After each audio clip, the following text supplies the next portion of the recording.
në një hapësirë ku rritet kultura, ku ka gjallëri, ku ka aktivitete të ndryshme, edhe shoqëria është më e dobishme. Se diskuton për tema tjera, nuk është sa e pranishme ajo që është ajo që i mundon njerëzve. Përshëndetje të dashur miqtë e mi dhe mirë se po takohemi përsëri në Open Mic. Shpresoj shumë që t'jeni sa më mirë dhe uroj që t'jeni duke ja kaluar sa më bukur.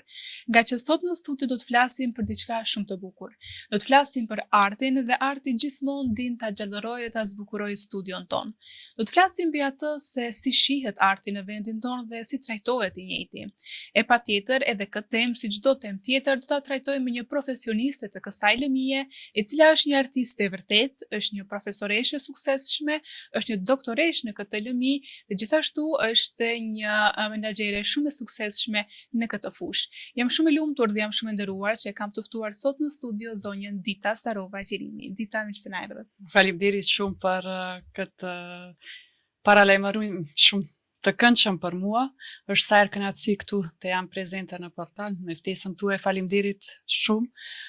Jo sa herë temat të kulturës, të artit janë të pranishme në mediumet, pra faleminderit edhe në atë pikpamje. Dimensionaliteti im ndër vite të ndërthurur që nga edukimi im në art, pastaj doktoreshe shkencave në lëmin e kulturës dhe shumë të tjera, vijimet si studimet në pikturë, edhe që nga viti 2007 unë jam profesoreshe edhe në Universitetin American College këtu në Shkup, në suazat të Fakultetit të Arkitekturës, po ashtu edhe një periudhë jo edhe aq të shkurtër, 9 vjeçare isha edhe drejtoreshe një ndër institucionet më të larta të kulturës, mundet të them të nivelit të parë, Galerisë Nacionale, që për moshën time mundem të them 40 vjeçare, 41 vjeçare është pak si një diapazon të jetë sfidues, por një inkorporim të gjitha segmenteve për të diskutuar në tema të ndryshme si janë kultura. Pra faleminderit shumë edhe një herë. Faleminderit nga ana juaj. Dita, ju vetëm se e cekët që keni një karrierë të gjatë dhe shumë të bukur në fushën e kulturës dhe artit dhe përtej saj. Unë doja të ndalem pak tek periudha kur keni udhëhequr në Galerinë Kombëtare. Na tregoni pak për këtë eksperiencë. Mund na flisni pak se gjatë kësaj periudhe si e pat marrëdhënien mes publikut dhe artit në të vërtetë. Si ishte ai, le të themi, interesi? A mbetet vetëm një interes elitist, le të themi, apo kalon përtej saj? Mundem të them se në fillim ishte pak si rand, meqense unë aty studionja, në afërsi të një ndër objekteve, se Galeria Nacionale është disa objekte janë të pranishme dhe pranë çifte Hamamit është Suliani, ku është edhe Fakulteti i Arteve, dhe shpeshherë kalonja dhe sikur më mungonte prezenca, më mungonte gjallëria, nga që kam udhëtuar shumë me prindrit e mi në shumë shtete jashtë vendit ton, dhe sikur më mungonte ajo prezenca e njerëzve, komunikimi, se në një hapësirë ku rritet kultura, ku ka gjallëri, ku ka aktivitete të ndryshme, edhe shoqëria është më e dobishme. Se diskuton për tema tjera, nuk është sa e pranishme ajo që është ajo që i mundon njerëzit, po për të bukurën flasin, nuk është vetëm për një ekspozitë, është edhe shfaqje teatrore, është edhe pjesë muzikore, pra janë shumë dimensione të shumta të cilat duhet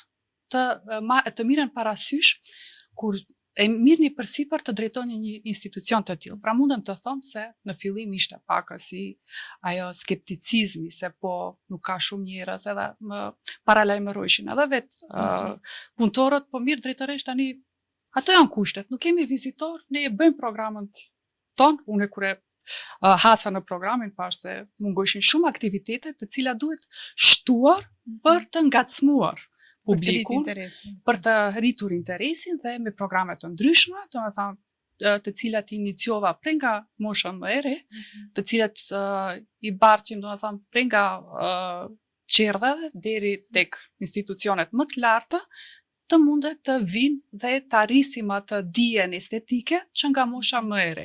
Po ashtu edhe aktivitetet të ndryshme, të destinuara për të rinjt, për artistët, biseda të ndryshme, dhe ngadalë filloi të ndryshon ajo pikpamja. Dhe gëzohem shumë se arritëm të bëjmë një ndryshim thelbësor dhe të ndjehet ajo fryma e re e cila po muzejet janë ato të cilat edhe galeritë edhe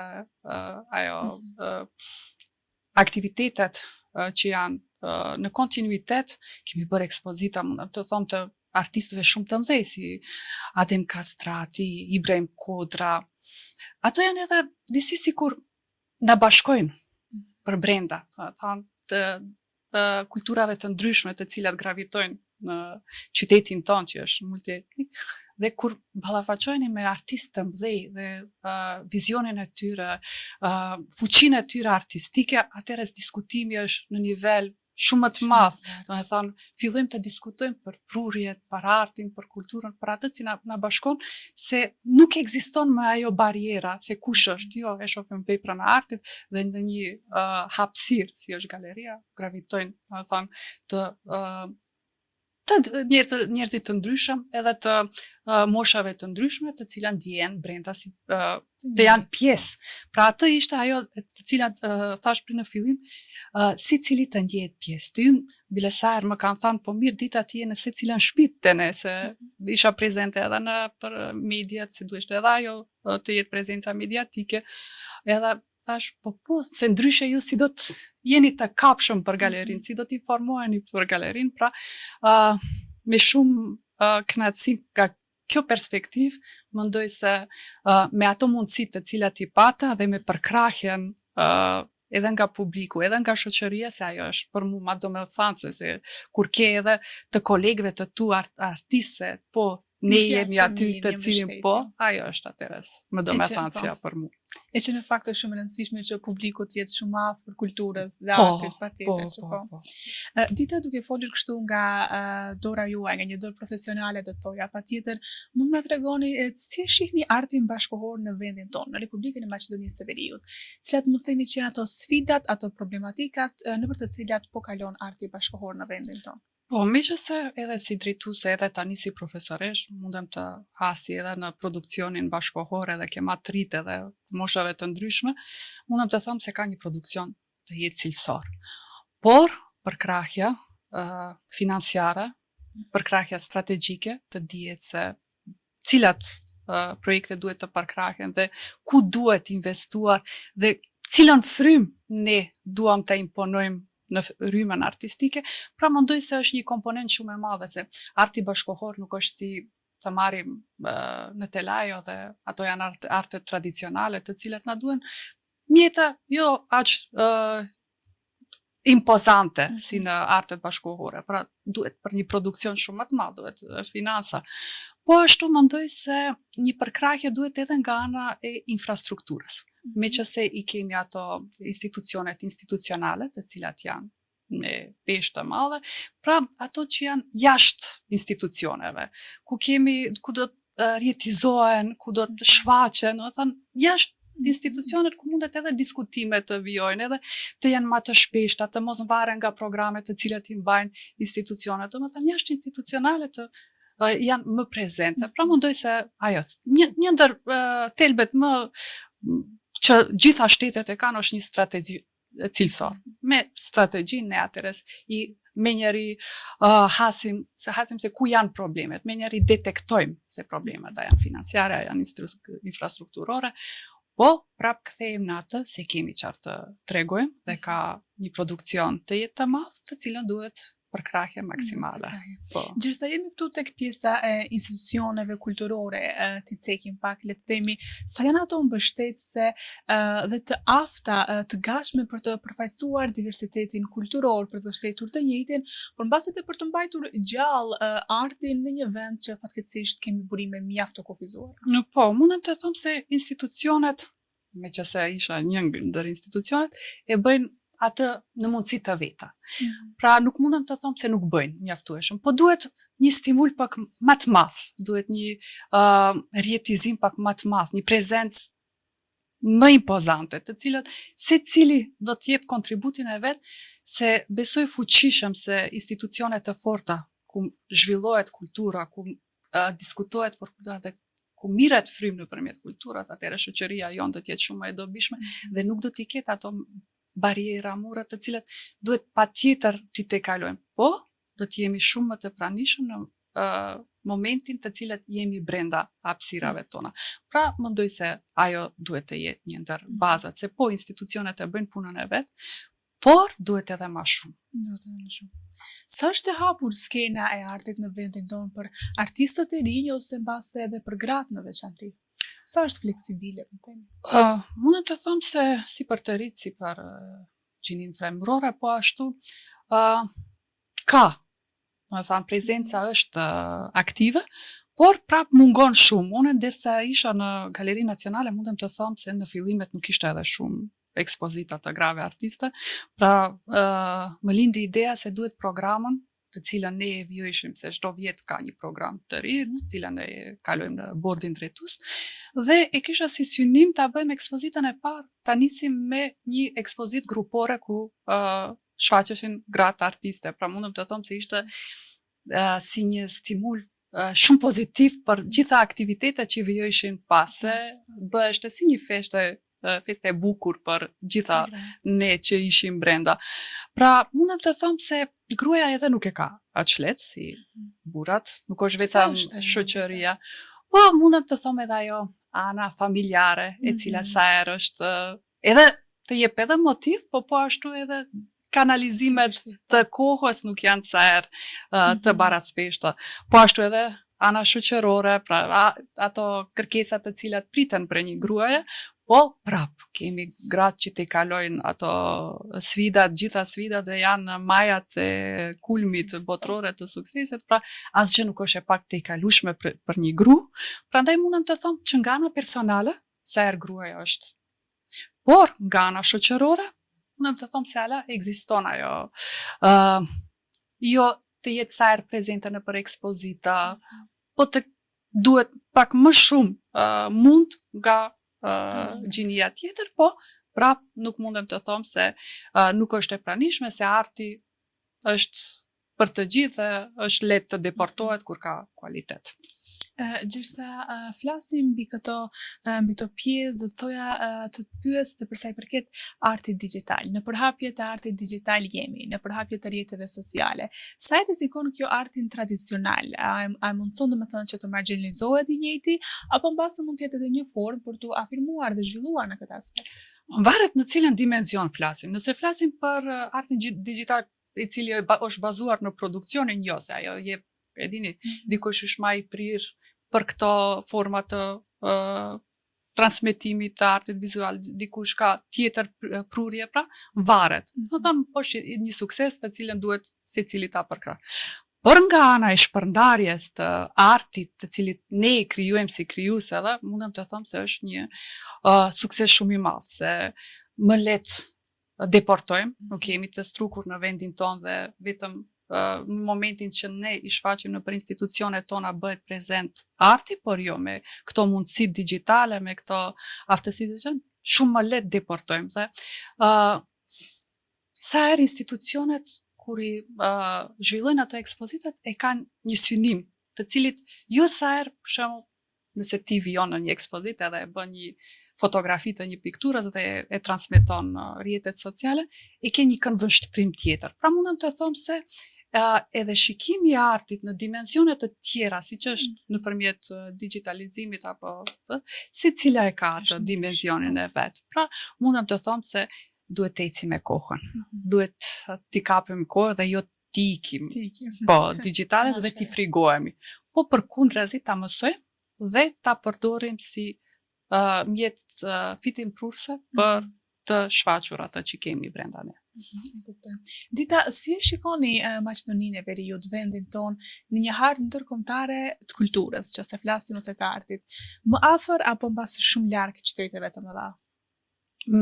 Me atë që kam hasur në kualitetin atë që kemi si produksion, mundem të them se jemi larg.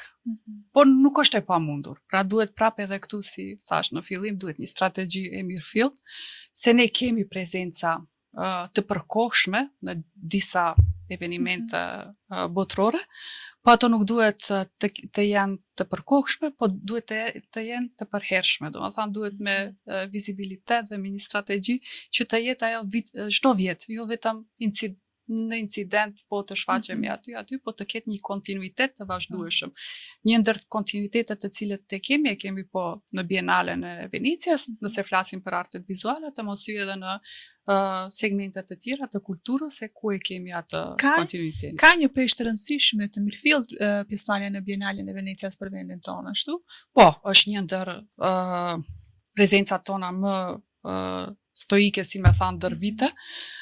Kisha thënë se me që se une jam e artit edhe ka qenë sa herë bisedat të profesorave. Ju kur do të keni sukses, kur do të mbrini të ekspozoni në Bienalen e Venecias. Pra, une edhe se në mosh, mundem të thom e re u bëra drejtoresh në Galeri Nacionale, isha 30 vjeçare dhe ajo pakës mendimi se të marrish pjesë si dikush që do ta mbartën projektin, që thirret si komesare. Pra, disa vite sikur pakës e kisha se duhet të shkojmë në nivelin më të lartë ta përfaqësojmë. Pra, ndër vite prita kur vitin 2020 me në kohën e Covidit, ku se cili kishte ato dilemat të veta, a të lëvizim apo jo, me një projekt që më ka lanë për shtypje dhe sot arkitektonik nga studio arkitektonike Bina dhe gjitha stafit të cilët janë prezent me një projekt të cilin më lanë për shtypje dhe thash po, këtë duhet ta përkrakim dhe duhet të shkojmë në Bienalen e Venecias.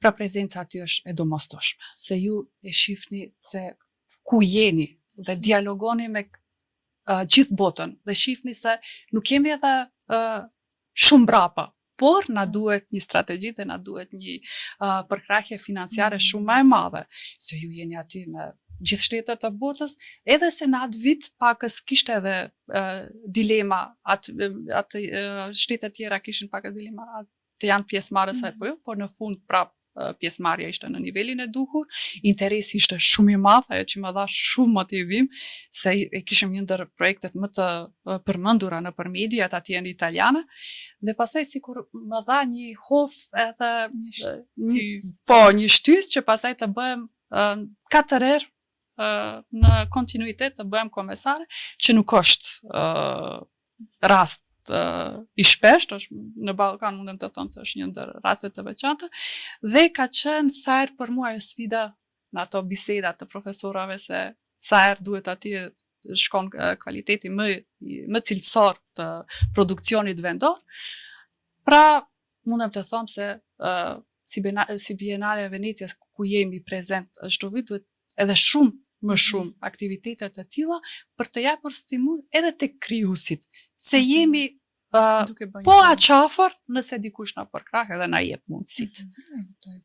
A mund të themi dita që arti mbase mund të jetë edhe një urë që kalon përtej politikës në Ballkanin e ngulfatur ose të sunduar nga tensionet e ndryshme, do të thoja? Po, edhe historikisht edhe janë të dëshmuara shumë raste të cilat nuk i kisha cekur, po mundem të them se është një urë lidhëse shumë e madhe të cilën ne shumë mosmarrveshje mundemi të i kalojmë duke sfiduar veten, duke biseduar rreth kulturës, duke gjetur një gjuhë të përbashkët dhe duke krijuar projekte të ndryshme të cilat mundemi të bashkohemi nëpërmjet artit edhe kulturës, ajo që mundet të them se segmentet tjera të bashkëbisedimeve politike apo shumë të tjera nuk e bëjnë aq të fuqishme dhe aq gjithë përfshirëse sa mundet ta bën një aktivitet kulturor, artistike, shumë të tjera. Ndërsa jemi këtu tek fuqia e artit, do të thoja, kjo është patjetër,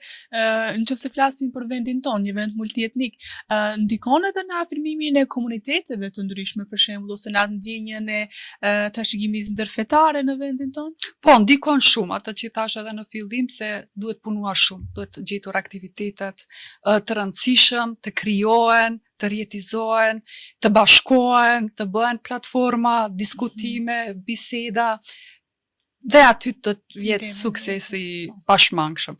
Ka tentativa, ka fillime, por duhet edhe të jetë më fuqishëm, më cilësore për të arritur atë që ne synojmë. Cili është misioni i artit në ditët e sotshme?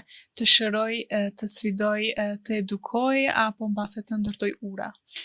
Mundem të them se artit si asnjëherë më parë është multidimensionale dhe në gjitha aspekte mundet edhe të shëron, të na gjen në një moment ku ne jemi shumë rande edhe ta marrim, unë e them një penel apo një frymë artistike dhe ta shpërndajmë në telajo dhe të merr një dimension ku na shëron. Po, të kalon shumë ura, të na ve në sfida të ndryshme. Dhe mundem të them se ajo është e cila na jep pozitivitetin dhe mendime të tjera të cilat jo sa herë mundemi t'i kuptojmë dhe ti anashkalojmë nëse nuk e kemi artin si mjet për të cilën ti te kalojmë. Pra, ajo është një moment të cilën secili e shef në mënyrën e vet dhe përjeton në mënyrën e vet. Pra, si thash, në kohrat moderne arti është gjithë çka mundet ne ta ndjejmë dhe mundet ti te kalon gjitha momentet të cilat ne i kemi për brenda. Dita, gratë kanë shumë role në jetë, duke filluar që nga mëmësia e tjerë dhe në fakt ju jeni histori suksesi për ne vajzat e reja, por unë do doja të kthehem pak edhe tek rolet tuaja sa i përket karrierës, mes rolit të qenurit një artiste, një pedagoge, por edhe një menaxhere. Cili mund themi që është ai roli, ajo përgjegjësia që në të vërtetë më shumë e keni më me stres, mbase do të thoja, ose e keni kështu më të rëndësishme? Sa herë thom, është një moment i të kaluarës, po prap një ndër momentet edhe që do them që më ka ndërtuar si njeri, po edhe më i ashpër, është ai menaxhimi të një institucionit. Pra, është gjithë ato momentet institucionale, birokratike, të cilat unë si artiste i kisha, sa herë desha t'i sfidoj pakës, edhe në mënyrën time artistike, sa edhe të ishin të sfiduese në ditë se prap ajo kërkesë konstante, birokratike, ditore, argjimet, infrastruktura, të menduarit, pastaj ti duhet të dalësh në mbrëmje, ta hapish ekspozitën, të harrosh gjitha ato që të ndodhin ditën, po ashtu edhe të presin familjarët në shtëpi. Pra, ajo ka qenë për mua një sfidë e madhe, që mendoj se e kam përmbyllur me sukses, edhe gëzohem kur thënë të gjinis femrore se japi frymëzim, do të thonë me mënyrën të cilën kam vepruar, po prapë them se ka qenë një sfidë e madhe dhe besoj se i tangon të kaluarës. Tani ajo që unë jam profesoresh, mundem të them se për mua është më thirr tim prurcja, nga që kur ju e shpërndani dijen, po saqërisht dija se si të mëson studentit të vizaton dhe hapat të para në vizatim dhe ju kur e shihni se ai nga një që nuk dihet të vizaton fillon ato format fillojmë ma ti njohim edhe vetë ai ti strukturon format dhe gëzimi i tyre s'ka më fitim prurse kur e shihni me njëra të e ndjeni nga afër. Dhe ma sfidusja për mua është ajo e artistes në gjitha në këto veprime kohore të cilat i kam të mendoj për artin tim. Pra ajo është një sfidë e madhe ditore, të ulem, ta mendoj, ta idejoj, cilat forma si do ta prezentoj, në çfarë kakje do të merr vepra artistike. Pra ato janë një sfidë e madhe brenda vetes që artisti i din për vete. Po. Dita, ju aktualisht jetoni dhe jeni pjesë e qytetit të Shkupit, por ju keni jetuar një periudhë të jetës tuaj në Tunizi, në Francë, tash edhe në Shkup. Mund na tregoni si kanë ndikuar gjitha këto periudhat kohore në jetën tuaj, në atë se si e shihni artin ose mbase edhe në vetë identitetin? Mund të them se kuptimin të botë kuptimeve të ndryshme më ka ndihmuar shumë, ajo ka qenë fal edhe udhëtimeve të shpeshta të cilat fal babait tim që ka qenë ambasador ndër vite, një ndër ato vizitat, do thënë, kohore, jetësore të cilat i kam hasur janë në Tunis. Aty kam mësuar për forma të ndryshme të historisë të cilat i përkasin në kohës të lashtë. Pastaj vijuam në Paris, një afat gjatë, një kohë më afat gjatë, ku e mbarova edhe shkollën fillore. Pra atje mundem të them një ndërthurje nga ajo që ishte një periudhë tjetër, tash një modernitet tjetër, një afërsi me botën krejtësisht tjetër, pra një diferencë e madhe nga përjetimet dhe kthimi këtu, të cilat ti ballafaqohesh për ditë me kultura dhe struktura të ndryshme, pra edhe biseda të shumta edhe me babain të cilat i kam pas, domethënë për të kuptuarin se ku jemi në shoqërinë tonë, se si duhet të zhvillohemi dhe si ta kuptojmë njëri tjetrin dhe si të jemi pjesë e njëri tjetrit, pa e stigmatizuar, po ta kuptojmë njëri tjetrin si fitim për ne atë që përfaqëson tjetri. Dita, ne dhe besoj që edhe publiku e din që ju vini nga një familje me traditë të lartë kulturore. Mund na tregoni në ato momente kur jeni duke ligjëruar dhe i shikoni studentët, flisni me ata, i ndjeni aq afër, cili është një mesazh, një diçka që dëshironi që gjithmonë t'ua thoni ose mbase diçka që dëshironi që t'ju frymëzoni nëpërmjet saj, që ata ta kenë si vath në vesh, le të themi, mbase edhe nga vetë përvoja juaj, nga jo se si ju e keni kaluar gjithë këtë periudhë. Po, prindrit të mi, Luan Starova, një ndër shkrimtarët më të mëdhej, pastaj edhe nga i cili mësova se libri është miku më i mirë i secilit. Dhe nga mami, gruaja Gzime Starova, gruaja e parë me doktoratur, gruaja e parë shqiptare me doktoratur këtu në vendin tonë, se dia dhe investimi në vete dhe këmbgulja për të arritur, edhe nuk kanë bariera.